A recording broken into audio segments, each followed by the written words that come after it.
All right. We'll give folks a minute to join.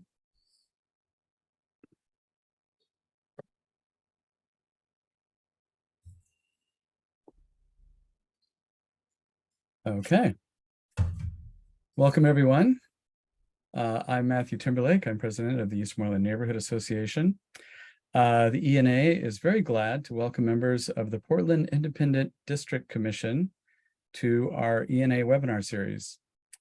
This will be a panel format to find out more about the work of the IDC and the maps that are currently being proposed.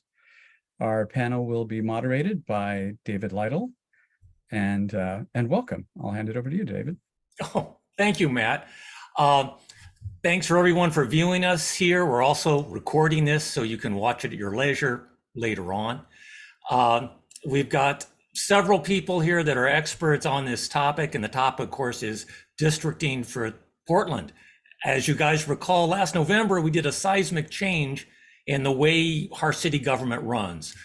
Voters threw out the old way of electing commissioners at large and giving them bureaus to regulate or to administer, and instead said, hey, we're going to elect 12 council people from 4 geographic districts. We're going to split the city into 4 districts and elect 3 people from each of those districts.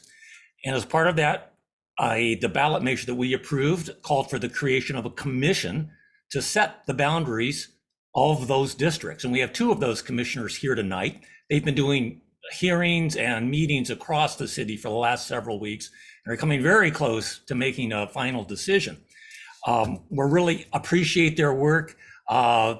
It's a thankless task because this is no easy job for anyone to do. And so we really want to thank them for that work. And let me introduce them right now. They'll tell us a little bit about this process as well and what the 3 maps are that we're going to look at tonight, the 3 proposed maps that they're considering, and the input that we can give them as residents of Eastmoreland, as a city in general, about what we like about these maps and what we don't like about these maps. So our 2 commissioners are Melody Valdini and Sharon VanSickle Robbins. And I'll just turn it over to Melody and Sharon, whichever one of you 2 wants to start your talk tonight. Oh, can I say one thing first? I forgot. There's a Q&A feature on this webinar. And if you're viewing at home and want to ask a question, use that Q&A. It'll pop up on my screen and all the panelists' screen, and we'll try to address it as best we can. All right, back to Melody and to Sharon. Thanks. I think Matthew's going to run the slides, and we just have a few slides that we're going to go through. And I also wanted to say that beside Commissioner Valdini and I, Commissioner Dwayne Judd is also attending this evening, so he will be available also to weigh in maybe on some of the answers to Q&As in the Q&A part of the Zoom. Okay, can you see the slideshow? It's loading. David, you might want to identify the your role and those of the other. Oh, yes. While we wait for the slides to load, I'm David Lytle, your moderator. I'm a former board member of the Eastmoreland Neighborhood Association, and our panelists that we're very happy to have here tonight include Rod Merrick, whose voice you just heard. He's a member of the ENA board. Matt is the president of the ENA board. We also have John Liu, who's a good neighbor of ours from Laurelhurst and has been a land use activist in Laurelhurst for quite a while. And then finally, we have Jane Monson, an Eastmoreland neighbor as well, and she has been to many of the hearings so far and has actually created a map of her own and submitted it. I think I've covered everybody there. There we are, and I see the maps now. Yeah, I'm sorry. When I presented, it doesn't seem to want to load. So can we do it this way? Is this all right for you? Fine. So the first slide is basically on June 1st, the commission voted to release 3 draft maps to put out there for public comment and reaction that outline possible boundaries for the new districts for community consideration. And each of the maps, which we named Alder, Cedar, and Maple, simply to help people differentiate them, adhere to the district criteria that voters approved last November, and they're directly informed by the community input we had received to date as of June 1st, which were, we had a number of meetings where we had public comment available. We had public comment coming in through the district commission website. So we had a few hundred comments by that time, as well as a few hundred maps that had been created on the district website in the program that Jane has actually taken advantage of. And if you look at all three maps, you'll notice right off the bat that there are certain characteristics that they share. One is that all of the communities east of I-205 are in a single district, which also includes the 4 non-Portland Public School districts, which are David Douglas, Reynolds, Centennial, and Park Rose. And that district is in the green on the right hand of three of the maps. The western border of that easternmost district runs along I-205 and 82nd to preserve both the Jade District and the Lentz neighborhood. Neighborhoods along the northern part of Portland and in the district that is kind of a yellow are in a single district, with the exception of those neighborhoods that are in the Park Rose School District. And the north and south sides of Columbia Boulevard are in that single district. Historic Albina is also preserved in that single district. And all communities west of the Willamette River, which is the blue district, are in a single district. So how are they different? Well, all three maps have to cross the Willamette River to achieve the equal population criteria that we are required to maintain. And that's because the populated portion of that area is about 20,000 people short of what's needed. In Portland, we need about 163,000 people in each of the districts to meet the equal population criteria. Now, the Alder map, which I'm going to talk about each of these in detail here, the Alder map crosses only in lower southeast to include the neighborhoods of Selwood, Westmoreland, Eastmoreland, and Reed. It also up in the north eastern part of the Teal Central District, it also crosses I-84, and what it does in crossing I-84 is to preserve neighborhood boundaries, so Rose City Park, Roseway, and Madison South, which also all happen to feed into McDaniel's high school enrollment. The Cedar map, if you want to go to the next one, the Cedar map is really built around prioritizing transit corridors as boundaries for that central east side district. And up on the northeastern corner, it uses Sandy Boulevard as a boundary there, which does mean that it divides the neighborhoods up in that part of the town, of the district. And also, if you look at where it crosses the Willamette, it basically uses 12th and the Max lines as the border that runs from I-84 south. And in the process, it does end up dividing the neighborhoods of Buckman, Kearns, and Hosford Abernathy. And then if you go to Maple, the Maple map is built around keeping much of the Portland's Central City Plan, 2035 plan together. So that's where it crosses out, starts out at about 33rd and then makes its way back over to the river to preserve that 2035 central plan area.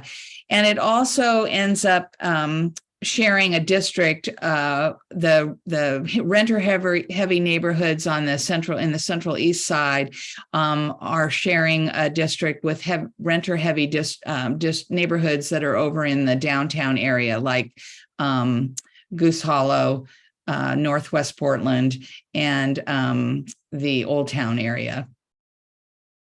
It does when it does in drawing that do some neighborhood boundary chopping in the Hosford Abernathy area in order to achieve that.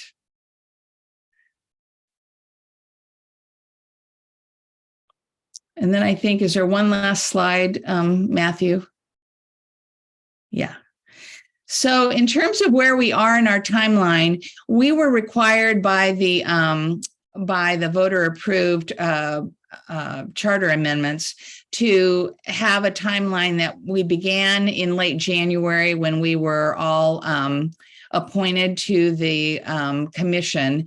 We had to have one public hearing early in the process when we were going to vote on whether or not to add criteria to those that were in the ballot measure. And we voted not to add any additional criteria. So then we released the draft plan at the beginning of June, and we were required to hold 8 public hearings, 2 in each of the proposed districts. And we just held the last public hearing on Sunday. And we are still in the public comment period. We will be taking public comments until July 22nd. And so at this point, we're doing things like what we're doing tonight, where we're meeting with community organizations, responding to requests for background from organizations. And then also people can still continue to provide comment. Probably at this point, the most efficient way to do that would be to go to the District Commission website, which is District Commission, all one word, at portlandoregon.gov. And there is a place where you can submit public comment right there on the website. And then we are not allowed, again, by the voter approved amendments, we're not allowed to begin deliberations until 30 days after our last public hearing. So we will not come back together formally until August 15th. And we have to have a map approved by September 1st. If we are not able to reach a supermajority of 9 of the 13 voting members by the second vote, then the map that was the subject of that second vote will go out to the city council for their consideration, and they will do the adopting at that point.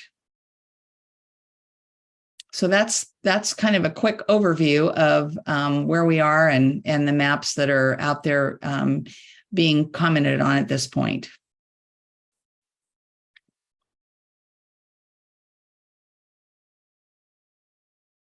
I think you're muted, David. I think you're muted, David. Still muted. Can you hear me now? Yeah. My mistake, sorry. A couple questions about the timeline. Is that etched in stone, or is there a possibility it could be stretched out? It is etched in stone. It's articulated in what was approved by 58% of the voters. Okay. Is there a deadline then for people to submit comments to you? Yes, it's July 22nd. So this Saturday is the last day for public comment coming in. And between when we last, in our larger presentation that some of you have seen many times now at the public hearings, we had hundreds of comments by the end of May, and we've had over 500 comments that have come in subsequent to our release of the maps. Okay, so July 22nd, though, is the deadline. And could you repeat again the address where people need to go to submit an online comment? Well, you can call 311 and do it vocally, and it'll be transcribed in any language.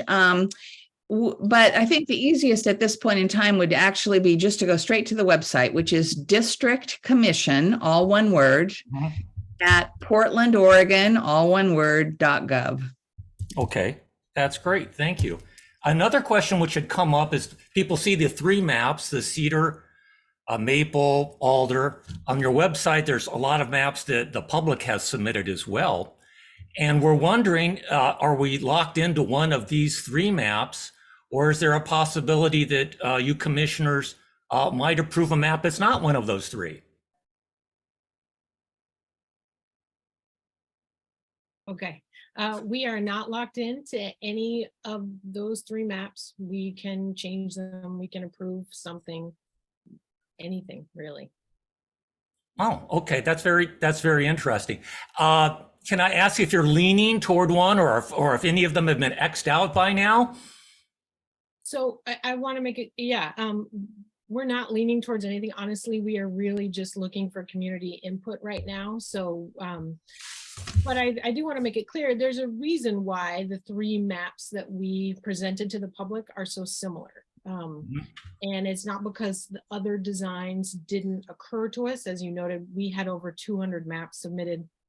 We spent a lot of time looking at everything from pinwheel designs to central city district designs to horizontal stripes to, you know, somebody submitted something that looked kind of like the flag of Portland. So we've looked at a lot of different maps. The reason why we settled, you know, we have reasons why we settled on these three and why there are these powerful and important differences between the three. So I don't want to leave the impression that we're just, you know, we are completely open-minded about any possibility.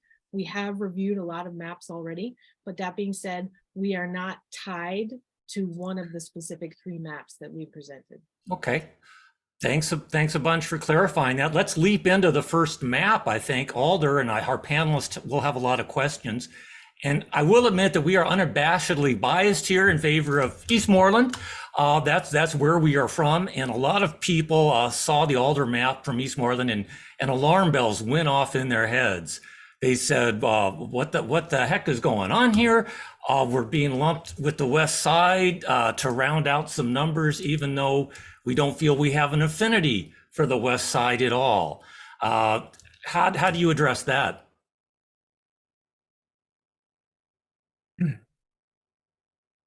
Sharon, Melody? I'll jump in. Okay.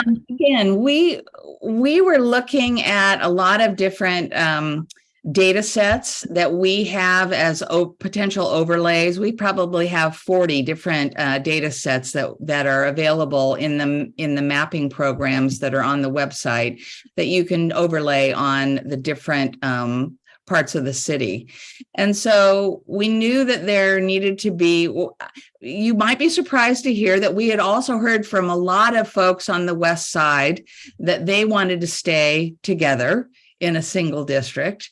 And you might also be aware that Multnomah County, which has 4 zones, has a zone that is all of the west, includes all of the West Side, and then crosses the into the East Side in a band, a fairly narrow band that runs down from north to south, but not basically from 84 on down.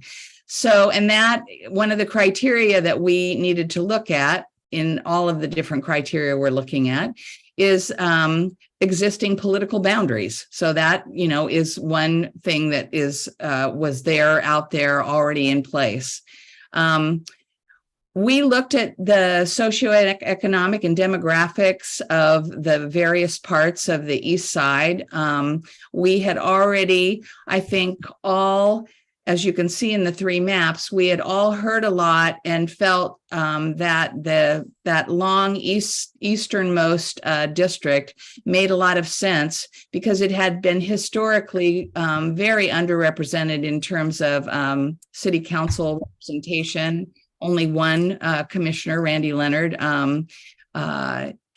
city councilor, had been east of 205. So we were looking at the center part of the east side of the river, as the places where we would find the population. So that's why we came up with 3 different ways that you could look at crossing the river. And there is a lot of similarity socioeconomically and demographically between the 4 neighborhoods that are in the Alder map and a lot of the southwest part of the West District. Our panelists might want to comment on that. I wanted just to read quickly from Eric Norberg's editorial in the Selwood Bee when he saw these maps. And he was very eloquent, though, in his distaste for them. And what he said was, of the 3 proposed maps, 2 are putting Selwood and Westmoreland into the Central District. 2 maps create an artificial and unconscionable division in inner Southeast Portland where none actually exists. Those are very strong words, but Eric's been publishing the Selwood Bee for decades and decades. And we're focused on the Southeast here. And he was wondering just what the heck are we going to be doing in a minority stakeholder position with this huge West population? Yeah, can I just jump in too? And then, I see Melody has her hand up as well. Yes, Melody. Well, let me just jump in. Matt first. Sorry, the basis, and I see that it's no longer on the slide for Alder, but the principal criteria that was used, that was published when it was first published, was the socioeconomic criteria. A perceived idea that somehow Eastmoreland, Selwood, and Westmoreland are akin to the West Side. Of course, both areas are much more diverse than that socioeconomically. And it also, that's not one of the criteria that the commission was bound to use. The ones that are enumerated include local areas and concerns. And of course, we share very little with the West Side, and we are very much a part of the inner Southeast Portland. We share a rail line that cuts through all of our neighborhoods. We are all neighbors to a rail yard. We have a great deal of mixed industrial residential areas. We live and shop in our neighboring neighborhoods that we would not be represented by. And then there is the concern, as Eric so eloquently put it, that because we would not represent a third of the very large West Side in Alder, we would be disenfranchised, essentially. We would not have much of a voice. So we have a lot of concerns about Alder because of those very reasons. So Melody, I'll pass it to you. Yeah, and I want to begin by saying your concerns make perfect sense to me. And I want to also declare I am one of you. I am a Selwood neighbor.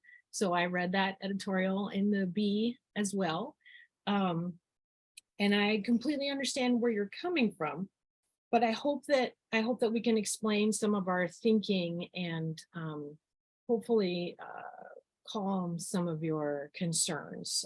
So to start out with, one thing I want to reflect on is something that Sharon already brought up, which is that Multnomah County Commission, one of the commissioners is elected via a district that crosses west to east. And we have seen multiple commissioners get elected to that seat who come from the east side. So that is some evidence that there is great promise for someone from Eastmoreland to be elected in this district. Another thing that I'd like to, another fact that I'd like to introduce into the conversation is that there is a city similar to ours, Cambridge, Massachusetts, that introduced a similar electoral reform. Theirs is a little bit different, but at the heart of it, and the reason why I'm hoping it can assuage some of your concerns, is that what we've seen there is the neighborhoods that were initially concerned that they would be overwhelmed or disenfranchised. That hasn't happened for those neighborhoods that are tight-knit, wealthy, strong. Those neighborhoods have remained strong and are actually electing a disproportionate number of representatives to the Cambridge City Council. So we're not seeing neighborhoods with this sort of profile be disenfranchised. Now, if we were talking about a neighborhood that had a different socioeconomic profile, a different participation profile, then yes, I would be concerned as well. But your neighborhood, Sellwood, where I live, Reed, Westmoreland, we are very active. We are very vocal when we need to be. And that is going to, if the evidence holds from other cities that have had similar reforms, these neighborhoods will have a very loud and vocal position, even in this new district with the West Side. There's an additional fact that I wanted to point out. I can save this for later if you prefer, but it's one of the reasons why the Maple map might be problematic, as well as the map that Jane has offered that I have a draft of. I can save that comment momentarily, but there is an issue that I want this neighborhood association to be aware of before they throw their support behind Maple or Jane's map. But I can save that till we get there. Thank you. Okay. I'm curious, in the Cambridge example, how similar actually is it to Husk? I look at the numbers here. In this new Alder map, that blue district, 85% of the voters come from the West Side. About 14.6% come from Eastmoreland to Sellwood. So if I'm running for councilman or councilwoman or a council person, my priority is going to be to those 85% of the voters on the West Side. Those could be top of my inbox. And why would I pay attention to even a vocal Eastmorelander when they can't sway the election one way or the other? Just very quickly, I can answer that. You would be spot on correct if we had an electoral system that was single member district or a winner take all, such as the one that has recently been proposed. With our ranked choice voting, there is a really big incentive for candidates to work together in slates, for candidates to pay attention to many different areas. They are going to, small areas like ours are going to make a difference in the electoral system that that was adopted already. So under our new electoral system, our neighborhoods will be disproportionately powerful, assuming we keep the electoral system that our voters approved with 58%. I see Jane has her hand up. Jane, what's on your mind? So I just have a comment about this rationale that the Multnomah voting districts are a valid reason why it's okay to put us with the West Side. I heard, comments about this, so I looked at the maps online, and Eastmoreland, as of 2021, isn't even in the West Side district anymore. So if you're going to use that as a rationale, why don't you use the Central City, which is currently in the West Side of the Multnomah map? It doesn't make sense to me. I mean, if they're already in it, why shouldn't they be in the West Side?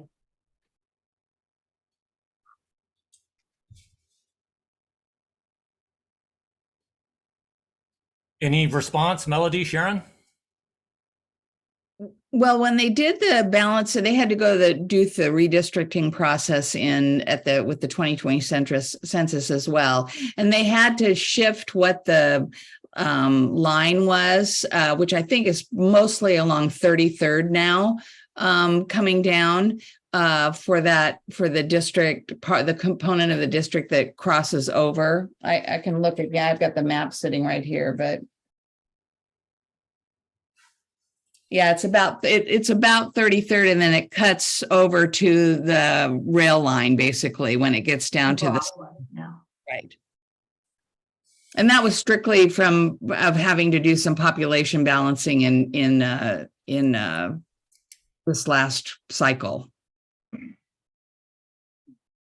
Rod, you had a comment? Sure, unless John wants to go first. Do you want to go first, John? Yeah, commissioners, I'm curious, how precisely are you trying to get equal population in the districts? Because as far as I know, under the relevant case law, 10% from largest to smallest is acceptable. I notice all your districts are much closer than that. You know, they're like 3, 5, 4%. If you relax your criteria to what's legally required, would some of these difficult trade-offs be less necessary? This wouldn't, we're trying to stay, we've, as a commission, said that we want to keep below 5%. And what's legally permissible versus what is best practice of what people are doing with the districting are two different things. And 10% doesn't allow 10% still wouldn't keep the west side whole, because 20,000 is above that. The other question I have, if I could just continue, is you're using the 2020 census numbers, I think. So just as a person outside the process, I look and say, well, okay, we're already using data that's 3.5 years old, a very, socially consequential 3.5 years during which there's been a lot of movement. And so I'm wondering, have you had access to more up-to-date data? And one thing I'm particularly wondering from the land use point of view is, have you been able to factor in where the permitted and under review permits for residential development are in all these things? Because those will basically tell you where the housing units will be in the next 2-3 years. I'm just curious if you had access to any of that. Yes, we've had access to that. We've had questions at almost every gathering about whether we can look at forward-looking developmental plans. OMSI, a variety have come up, but we are not allowed by law to do that. The Voting Rights Act requires that we use the 2020 census data in this work, and the next time when they redistrict and after the 2030 census is when they'll be able to actually use that data. Although it seems to me, given that the law actually requires 10%, not 5%, and if you could look forward at some of this data and say, well, this data would show that a map that is, let's say, 7% under the 3-year-old 2020 census data will be more like 4% in 3 years. It seems to me that might be useful. We're just not allowed to. And you raise a very valid point, but we have to be very mindful that if we make a mistake, then a court will deem our district lines invalid. So we have to stick pretty close to the letter of the law on this, which just requires us to just depend on the 2020 census only. At 10%. Yeah. Not 5%. I mean, when we were advised, we've met with a lot of different advisors, and we learned about other cities that had gone through this process. They strongly advised us to keep it at 5% or below. So, because that is apparently what has been most successful in the eyes of the courts and in the eyes of other cities that have completed this. And I think I would personally be interested in stretching that 5% if we could fit the West all in one district, if we stretched it to 10%. But again, the West has so little population compared with the East, the vast majority of people, that even if we stretched it to 10, we'd still have to put a neighborhood over with the West. I did have one other, and I'm out of order because Rod has a hand up, but at some point I would love to hear either the commissioner's comments on Maple, because I think you mentioned you had some thoughts there. Well, we'll get to that definitely, Okay. John, but let's stick to Alder right now and go to Rod. Yeah, well, I just want to say that I appreciate that Boundary Commission is faced with the problem of attempting to fit a large round peg into a square hole. And it's not really working very well for both neighborhoods who are most affected at this point, from everything that I've heard in testimony. I just want to kind of review in my mind where you guys have come down on some of the criteria, and I really appreciate the fact that you've worked to respect existing neighborhood boundaries, that you've worked to approximate equal representation and respect adjacencies, which starts to get a little fuzzy here. But then there's a fourth criteria, which you haven't talked about. You talked about social economic continuity, but in terms of the way the city functions, it's really about urban services. So if you have a concern about the streets, the police, the fire, any of these urban services, you're going to want to go to the representative who's most involved in your district. And I think this is where this breaks down a little bit. And when I hear that Eastmoreland, Selwood, Moreland are going to be well represented, I look at the fact that at the best, they only get a 25% representation, assuming people vote based on, assuming the representatives vote based on their geographic base, we really end up with about 25% authority. And I think that there is certainly an argument for all the Southeast neighborhoods being able to vote for their representatives. If they share things in common with the West Side, then that will help some continuity in terms of decision-making at City Council.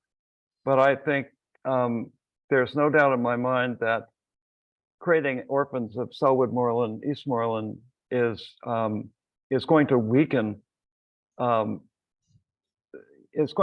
structure, and it's going to weaken our influence. But I also want to say that carving Buckman out of Southeast Portland is equally unacceptable in my mind. So that perhaps brings up the question of where the Lloyd district fits into this. And I know you're kind of wedded to this thought of the Albina district, which is actually not a neighborhood association or a neighborhood district. It's a planning district. Another thought that has come to mind, and I guess this is one reason for thinking about some other options, is there's been an effort to bridge the east side and the west side.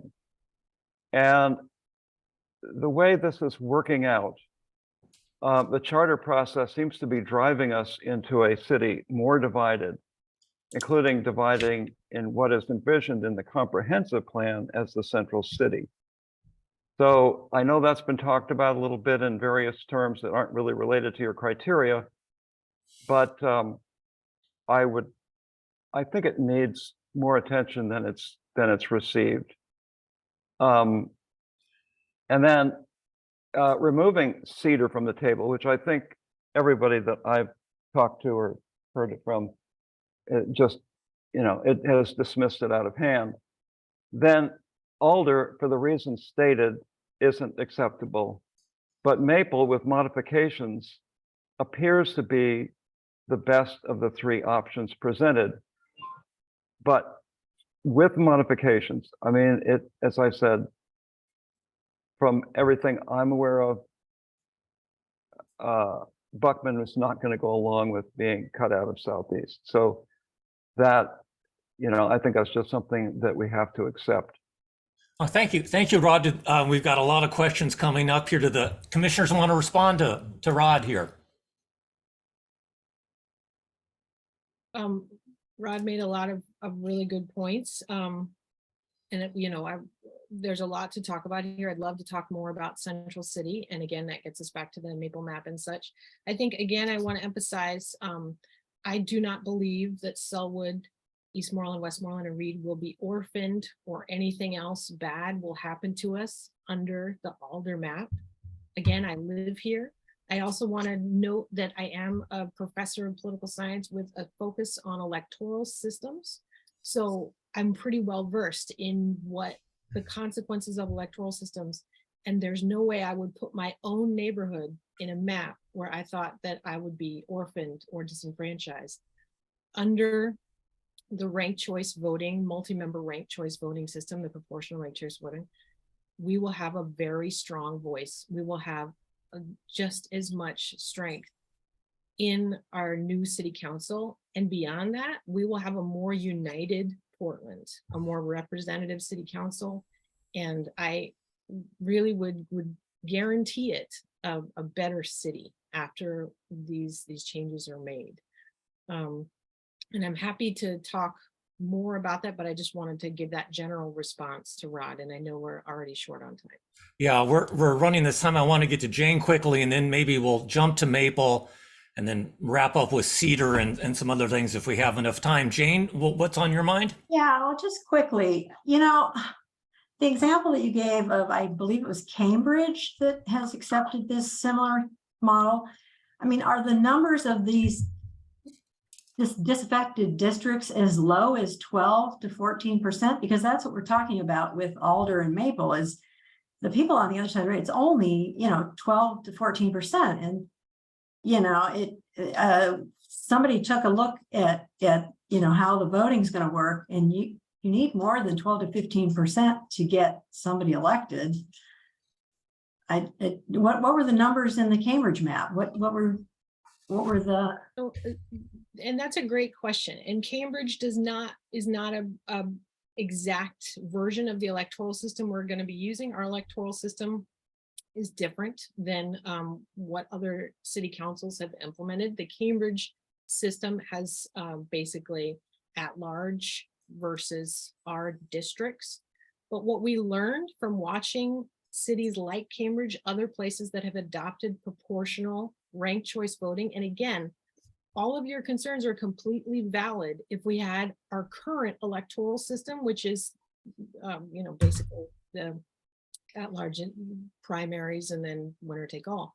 But when you move to a proportional ranked choice voting, it really empowers small segments of the city. So people who only have 10% of the city, groups that are only 10% of the city, they have a much stronger voice and louder voice in those elections because the votes transfer. I think that's true, Melody, and we could have a whole webinar session just on that. I want to move on from that topic, but just on this note that we did have Mingus Maps on a webinar before, political science PhD, and he was not persuaded by the ranked choice voting at all, and is an opponent of it. So even political scientists can disagree, and we need to look at it more closely, I guess.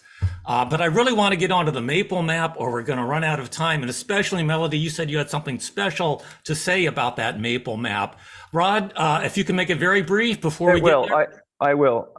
What I was concerned that this was an hour long, and I don't really know there's any reason, unless people have to leave, why we can't stretch it for another half hour. So that's my request. If everyone can stay on, we can certainly stretch it.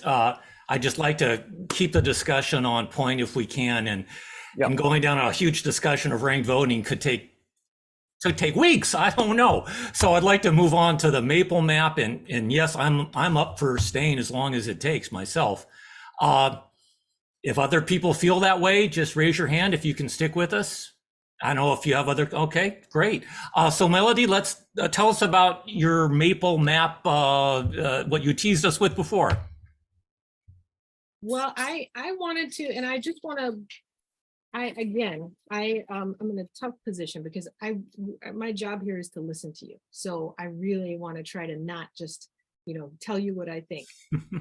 But I also want to point out, I want to be honest with you about what the consequences of the various maps. And I think sometimes the consequences can get a little bit muddy. The consequence of the Maple map that I think is important for us to highlight, and again, I'm not saying this is necessarily good or bad, but it is a consequence. And this is the same with any other map that has a central city component in one district, is the issue of asset packing. So asset packing is when the major economic drivers of the city are put into one district. Oh, could you define, before you go on, we had a question from the audience. Could you tell us what the central city encompasses? Oh gosh. Sharon, do you have the map of the central city? They made a very nice map for us. I don't have it memorized. And all three of the maps do divide it a little bit. But basically, we're talking about the downtown core and spanning over to the east side, Mhm. opposite that, right? Right, but it doesn't keep all the neighborhoods that are in the inner east side, upper inner east side. It doesn't include all of those neighborhoods in their totality. And it also jumps the 84 and includes Lloyd and the Rose Garden area, that area where the convention center is. It includes all of that.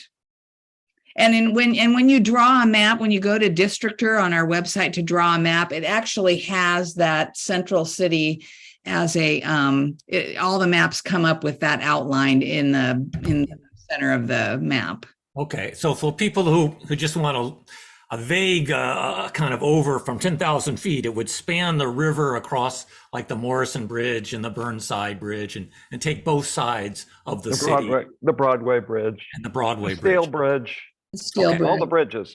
Okay, I want to go back now to Melody's point about asset packing. So the consequence of asset packing, there are two main consequences of it. One is that it really strongly increases the power of the representatives who represent that specific district.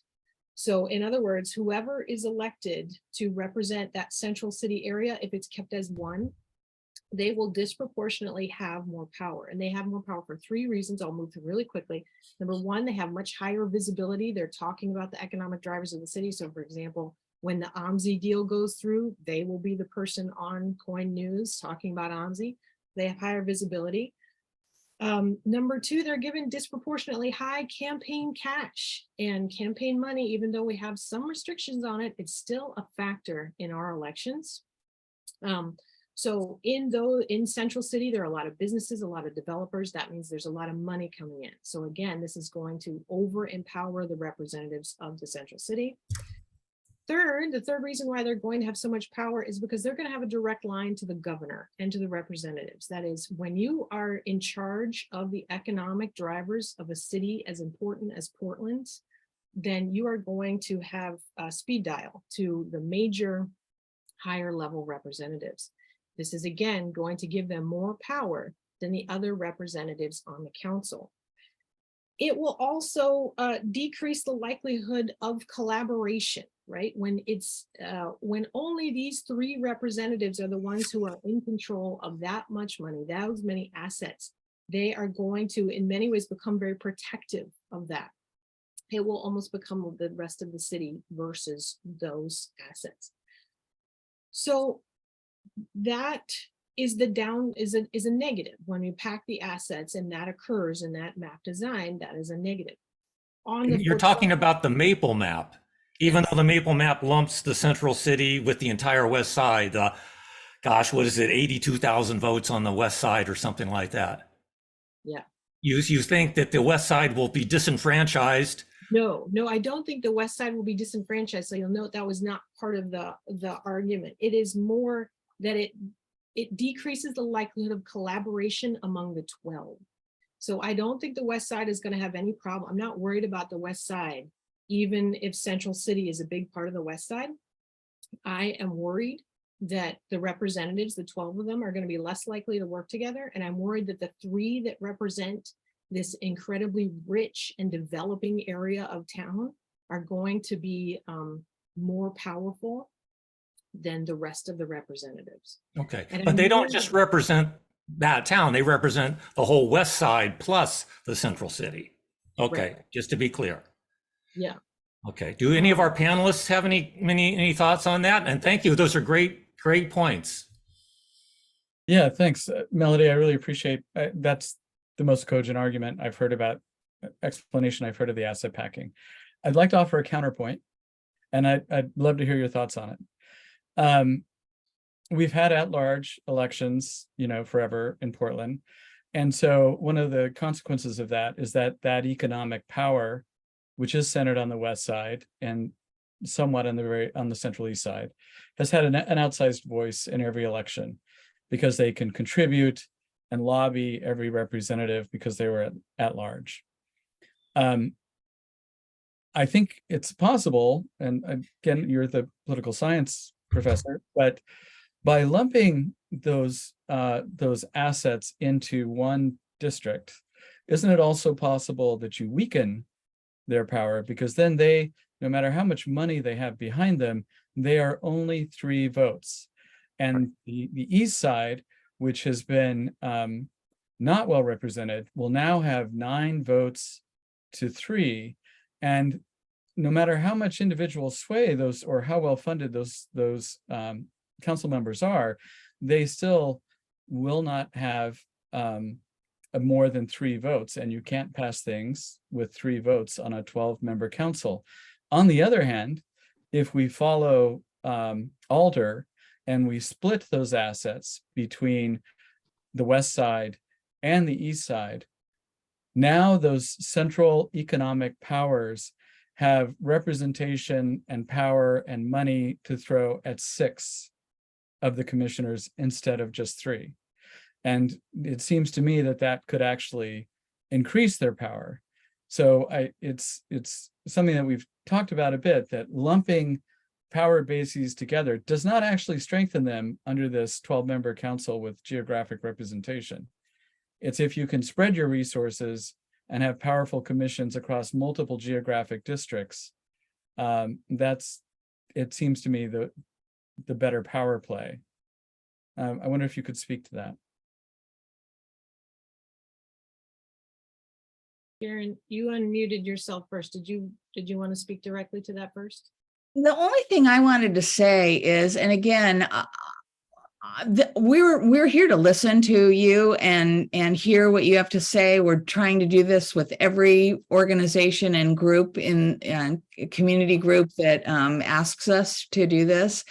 But I guess what I would say is, what we have heard so far in the public hearings and the testimony that we've received, it's not that folks necessarily all think of community as a geographic spot where they live.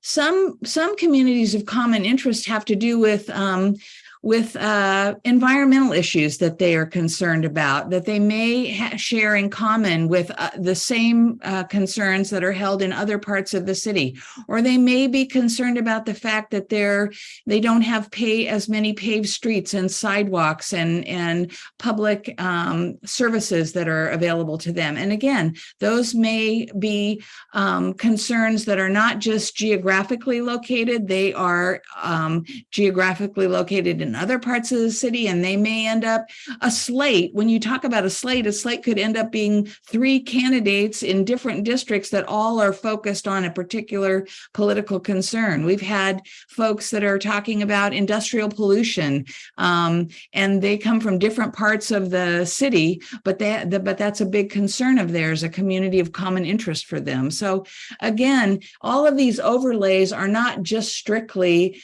neighborhood centric or geographic centric. No, you're muted, Matt. Matt, you're muted now. Thanks. Yeah, I think everyone would agree with that. But the fact is, most of those concerns are coalesce around where you live, and especially the environmental one is we all care about the environment throughout Portland and indeed throughout Oregon and the world. But we have very specific concerns about, for example, our rail yard, which was the Union Pacific rail yard. I can practically throw a stone to it. It was the subject of the longest litigation in Oregon history. It's something that we have a long history of. We on the inner East Side have had to have been part of class action lawsuits against Precision Cast Parts, against Bullseye Glass, just in the last 10 years. We are a mixed industrial use area where industry and residential is very closely mixed together, unlike some of the industrial spaces on the West Side. These are all areas of common concern. So I think your point broadly is true, but I think this is why we're having this conversation about these geographic districts, because our neighborhoods and our local environments matter a great deal to us. Where we live, work, and shop matters to us. I did want to not skip over the asset packing, though. I really would love to hear Melody, perhaps from you, a counterpoint to the idea that by splitting up those economic powerhouse assets into 2 districts, we're actually increasing the likelihood that they will be able to vote down East Side concerns that have been underrepresented in the past. Whereas if a map like Maple puts them together, then in fact, that does not increase their power. Right. First I want to say I 1000% share your concern. That is in American politics today, in global politics today, the outside influence of the wealthy is a tremendous problem for the legitimacy of democracy. So I 1000% agree with you. And I wish I could look in my crystal ball and say, no, there's no way that's going to. But the reason why I don't think that's going to happen in the way that you're worried about is based on, let's see, how do I put this? Basically, when we have the Maple map, we are risking, forgive the metaphor, but it's super representatives, right? 3 reps that are overpowered. These 3 reps, you're right, they'll only have 3 votes, but they will have outsized influence on other members of the council. They will have more money and more sway because of their other political connections. So you're right in saying if we divide up these richest areas of town, we could give the rich a voice everywhere. My hope is that that doesn't happen because they are outnumbered when we divide them up so dramatically. So for example, when we look at the Alder district and we look at that green, their teal version of the Central East district, yes, there will be wealthy developers around OMSI along the river, but there's also the rest of us. We wildly outnumber them in this district. They will have to pay attention to us. Whereas if we empower 3 reps with that much money and influence, essentially giving them superpowers, if you will, I don't know what's going to happen. It seems like more of a risk to me. It's almost like dividing up the power makes it more likely to be used responsibly. And frankly, just thinking about the neighborhoods that are close to OMSI and close to those areas, if I had that kind of major development going in, I would definitely want to have a voice there. I think the neighborhoods are going to get pretty loud around those areas. So to me, you're right, there is a risk there, but the risk is greater when we create those super representatives versus when we split up the money and the power a bit and we rely on the fact that they will be more outnumbered in the Alder map. Thank you. Thanks for that. David, you're muted. David? You made excellent points, Melody. We're just hitting the 8 o'clock mark. And I know we could talk about the asset packing forever. Matthew made great points. So did Melody. That's why we're doing this, so people can make up their own decisions and send the comments in. Tell the commissioners how you feel about this. Meanwhile, Rod, do you have your hand up for a comment? Well, I am also somewhat skeptical about the asset packing argument. And I know that you drew the line in East Portland so that you could give the J district more power by dividing it, essentially. I mean, that was the argument used there. So I don't know how you could use the flip side of that argument for including the central city as one element. I mean, certainly those people who are representing those areas will need to, they'll need to work with other commissioners around the city to get what they want done. So it's not like they can just function by themselves. So I'm honestly not convinced by that argument. Or I think I hear it and it sounds off the top like might be a legitimate one, but the more I think about it, kind of the less convinced I become. Thank you, Rod. I love this because I wasn't even had my eyes open to what was happening with asset packing So I think this is a great discussion. Jane, did you want to pitch in here? I'll be right back.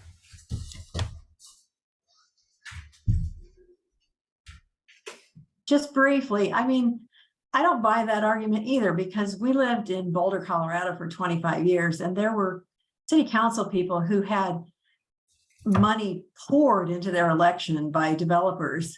And those people that got elected did not influence the other people who were on city council by any means at all. So I just don't buy that argument. Thank you, Jane. I do want to move on to another question that was raised up by one of our people who wrote in, and I think this is a good question too. We're looking at this map, and the east side seems to be the epicenter of everything. We're either going to take Eastmoreland, or we're going to take a sliver along the river, or we're going to take the East Central District, all on the east side. And somebody asked here, why is there no plan to break up the west side and associate it with something else? I mean, it seems the west side is sacrosanct almost here, that we absolutely have to have that. And I just want to say one thing about that, though. So the west side, the east side is the central east side is the densest part of Portland, especially north of Powell. And the west side, if you just look at it, it looks like this big landmass, but 60+% of the population is south of downtown. And the whole upper third of the West District is very sparsely populated. And most of those population points are not connected by streets that go straight through, or transit of any kind. You're talking about Linton over by Cedar Mill, down by where Forest Heights is. I mean, it's just literally the roads don't even go through the city of Portland from one place to the other. So when you start to try and cut that map, you have to, there's just not a lot of population in the top third of that district. So there's not really any, there's not a lot of logical places to cut more than one place. Now, Jane has done a map, and we're going to be looking at the West Side divisions, and we will be, if we decide, and God knows, there is not going to be a perfect map. Everybody is not going to be happy. I can just guarantee, that's one thing I can guarantee and promise the people in Portland. But if we decide not to do that as a commission, and that's not the kind of map we vote on, we will provide a rationale of the deliberations we went through and the reasons that we decided not to go with a west side split of one way or another. And the other thing I just wanted to comment on is that if you do a west side split, it's still going to come over and take some collection of the east side. So if you cut south of downtown and you move across, you either go down to Powell and you run all the way to 82nd, and then I can guarantee you that we could go to Arletta or go to any of the neighborhoods out toward 82nd, and they would go, what the heck? You know, now the West Side and Eastmoreland are going to have all of the power, and we're going to have none.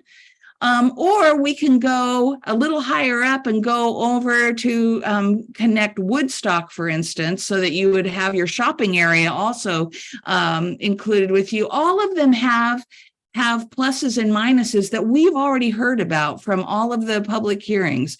Your neighbors to the north of you, they all like Alder, and they don't like the other two options. So we're hearing as many community voices that are in direct opposition to what we're hearing tonight. That's why I say we're not going to please everybody, because there's going to be things that we're going to have to weigh and balance, and we're going to come down on one side or the other. And whoever was on that other side is not going to be not going to be happy. So that's just the reality of this. David, you're muted. Or You're still muted. out here is that we all have compromises and not everyone is totally happy. Given that though everyone won't be totally happy, and given that all three of these proposed maps, meet all the criteria that are laid out, how are you going to make a decision? What's gonna be the sway factor? What can we tell you? What's the input that's going to make a difference?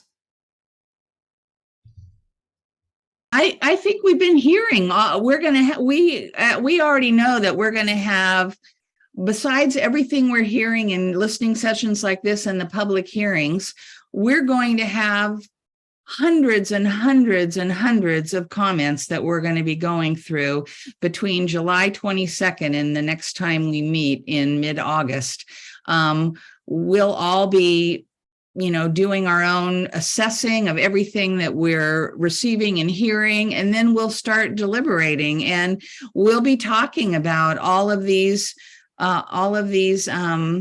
weighing and balancing and things that we're doing, and we're committed to being as clear when we come to a decision of all of the things we considered and why we landed where we landed. Thank you very much. Now we have skipped over the Cedar map. Does anyone, and now to the viewers out there, the Cedar is very similar to the Alder in a way, except Eastmoreland is now separated from Selwood, and the East Bank community, in general terms, is lumped with the West Side. It's similar, except that the Eastmoreland now stays with its brethren, if you would, in the East Side. But from our point of view, I think I can speak for Matt, or maybe he wants to address this. It would still give the East Siders a very slim voting percentage, about 14% versus 86% for the West Side. Does Matt or any other of the panelists want to shed any light on their views on that Cedar map? I'll just say you're quite right, David. It splits us off from our neighbors in Westmoreland and Selwood, who we're very closely aligned with. I haven't heard a lot of people being in favor of Cedar. I don't know how the commissioners feel about that, but I understand the transportation corridor. It does seem like a less important compared to the fact that it does fracture so many neighborhoods and divides people. So is Cedar really even on the table?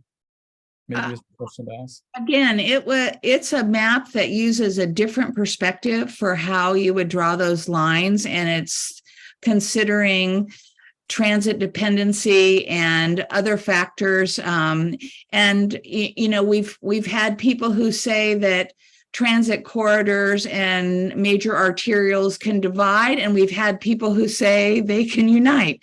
And so again, it's a different way of looking at how you might draw those lines. And again, it's in the criteria, looking at transportation connections and looking at man-made and geographic boundaries, and man-made boundaries are oftentimes roads and bridges and freeways, things like that. Sure. Well, I'm sorry, but putting McLaughlin Boulevard in the same category as the Willamette River is a little far-fetched. And with 6% of the people using public transit, using transit lines as a unifier or a divider is really embarrassingly irrelevant.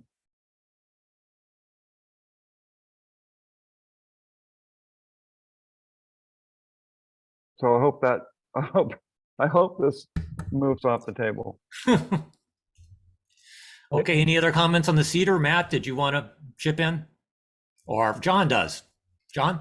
The only comment I have is that, the I-84 is clearly a barrier. It's recognized neighborhood associations maps. You can't cross it unless you're really crazy on foot.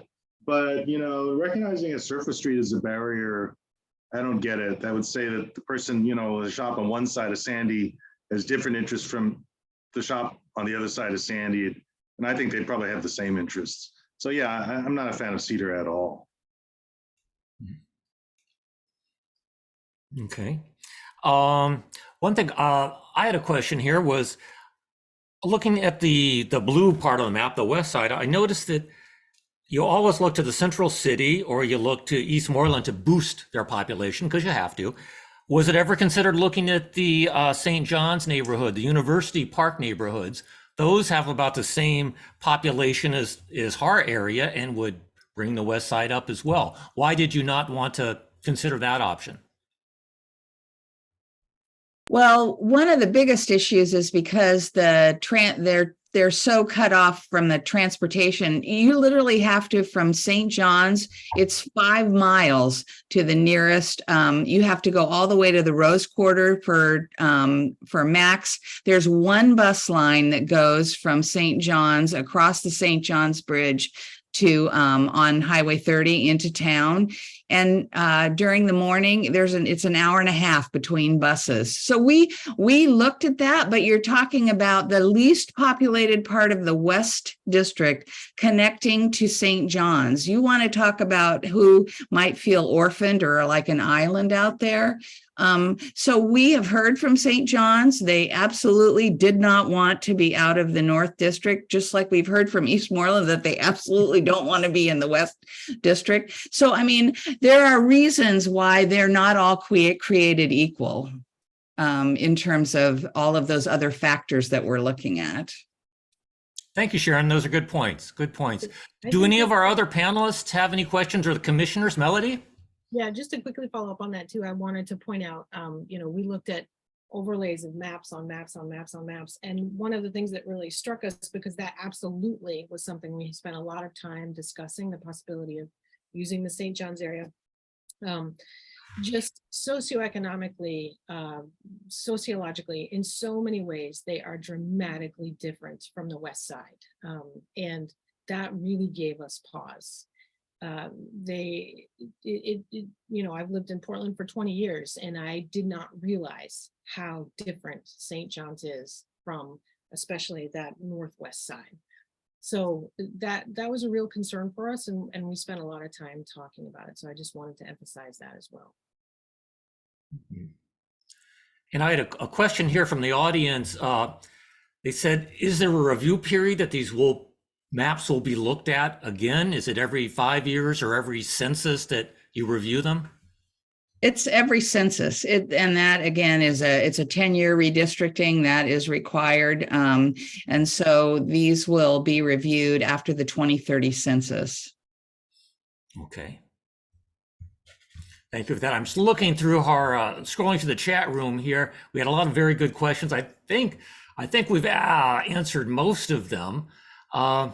Do any of the panelists have any final words here? I think we can wrap this up. Matt, would you like to say some concluding words? Thanks. I think Melody might have some final thoughts. Well, sure. I would just like to thank you, Matt. First of all, I want to say I love Sellwood. I love Eastmoreland. I love our part of Portland, and I completely understand your fear and hesitation. And if I were on the other side of this, I would be nervous too.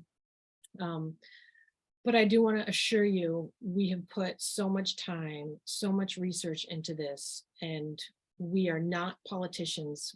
None of us have anything to gain from drawing these lines in some way. We really are just trying to do right by Portland and do right by all the neighborhoods and tackle a lot of big issues that the city has been struggling with for a long time.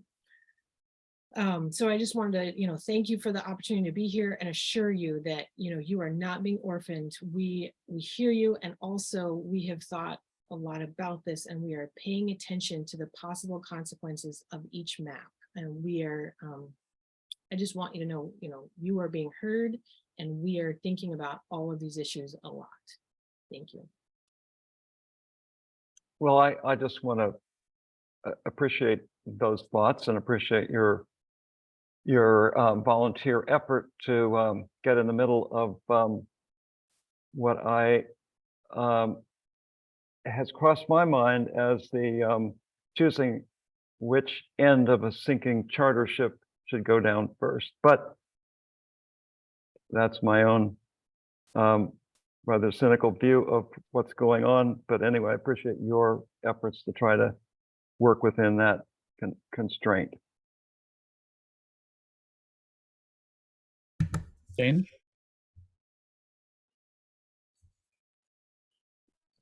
Jane, you're muted. I just had a clarification from Melody. So is your objection to my map because it combines the central city together also the same concern you have as the Maple map? Because you said that you had a concern about what I had submitted, but you didn't tell me what it was. Yes, and I certainly don't object to your map at all. I think your map is very thoughtful and well done. So I don't object to it, but it did raise the concern for me, the same concern that Maple raises of asset packing. But again, we agree to disagree on that one. So I Yeah, think and- I'm comfortable with the map I submitted. absolutely, and that's fair enough, right? It's not my job to tell you what the right answer is. It's just my job to say, here's what we're thinking about. And so I completely understand you. And the reason why I feel more comfortable with it is because the percentage of people from the west side that are folded into that east side of the river is double, more than double what you're carving out of the little east side pieces to make the Alder and Maple maps. So I have been talking to people who feel much more comfortable that people could get elected there. I'm not personally concerned that they're going to be so powerful that they're going to be influencing other council people from other districts. So anyhow, I hope you just take it under consideration. Thank you. Thanks, Jane. I really want to thank you and applaud what you put into that map. And I do want to be respectful of everyone's time. So first of all, I want to thank our members of the IDC, Melody and Sharon, for joining us. I think everyone who's attended some of your sessions has been, certainly I have, has been very impressed with the thoughtfulness and thoroughness of the work you've done. It's a very difficult task. It will be imperfect. So I applaud you for that. And I know that you have a very busy schedule speaking to people, and I want to thank you for joining us. I want to mention in that context that SMILE, the Selwood Moreland Improvement League, is also hosting a forum with these same commissioners tomorrow, July 19th at 7:30 at the SMILE station, 8210 Southeast 13th Avenue, and also via Zoom. I'm sure you can find the link at their website, selwood.org. Thanks to Elizabeth for posting that information. I also want to thank our panelists very much, Rod, Jane, and John. Excellent questions, and thank you for all the thought work and thought leadership you've put into this. It's greatly appreciated. And lastly, I want to thank David for once again being an excellent moderator. We greatly appreciate it. So with that, I think we will close. Thank you, everyone. And thank you for everyone who came and attended. Thank you, commissioners. Thank you. Thank you. Thanks, John.